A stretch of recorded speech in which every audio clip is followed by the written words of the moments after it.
ലോക്സഭാ തെരഞ്ഞെടുപ്പിനുള്ള സ്ഥാനാർത്ഥി ചിത്രം തെളിയാൻ ഇനി ഒരു ദിവസം മാത്രം. നാളെയാണ് പത്രിക പിൻവലിക്കാനുള്ള അവസാന ദിവസം. ശേഷിക്കുന്ന വിമതരെയും തലവേദനയായ അപരന്മാരെയും പിൻവലിക്കാനുള്ള ശ്രമത്തിലാണ് മുന്നണികൾ.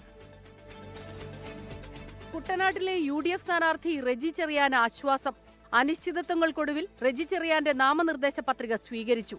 സത്യം ജയിച്ചെന്നും പരാജയഭീതി കൊണ്ടാണ് LDF പരാതി നൽകിയതെന്നും റെജി ചെറിയാന്റെ പ്രതികരണം. നമ്മുടെ രാജ്യത്തൊരു നിയമമില്ലേ, ആ നിയമം നടപ്പായി എന്നുള്ളതേ ഉള്ളൂ. നമ്മുടെ പരാജയം മാത്രം മുമ്പിൽ കണ്ടുകൊണ്ട് നടക്കുന്ന ഇവിടുത്തെ സ്ഥാനാർത്ഥിയുടെ, എൻ്റെ LDF സ്ഥാനാർത്ഥിയുടെ ആ ഒരു വിഷമത്തിൽ ഉണ്ടായതാണ്, ഇതല്ല വേറൊന്നുമില്ല. കോഴിക്കോട് എലത്തൂർ മണ്ഡലത്തിലെ NCP അജിത് പവാർ വിഭാഗം സ്ഥാനാർത്ഥിയുടെ രസീത് തട്ടിയെടുത്ത സംഭവത്തിൽ പോലീസ് കേസെടുത്തു. ജില്ലാ കളക്ടറുടെ പരാതിയിലാണ് നടപടി. നേമത്തെ BJP സ്ഥാനാർത്ഥി രാജീവ് ചന്ദ്രശേഖർ സ്വത്ത് വിവരങ്ങൾ മറച്ചുവച്ചുവെന്ന ആരോപണം കോൺഗ്രസ് ആവർത്തിച്ചു.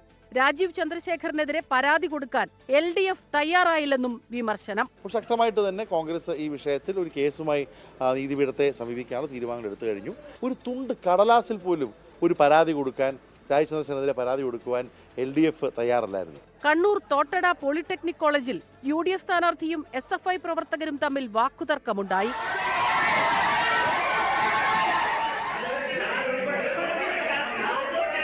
നാളെയാണ് നാമനിർദ്ദേശ പത്രിക പിൻവലിക്കാനുള്ള അവസാന ദിവസം.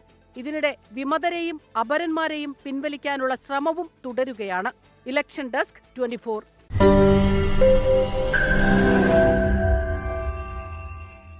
ലോകത്തെവിടെയായാലും ഏത് സമയത്തും 24 വാർത്തകളും ഓഗ്മെന്റഡ് റിയാലിറ്റി പാക്കേജുകളും എക്സ്പ്ലെയിനറുകളും വിശദമായി കാണാൻ ഞങ്ങളുടെ YouTube ചാനൽ നിങ്ങൾക്ക് സബ്സ്ക്രൈബ് ചെയ്യാം.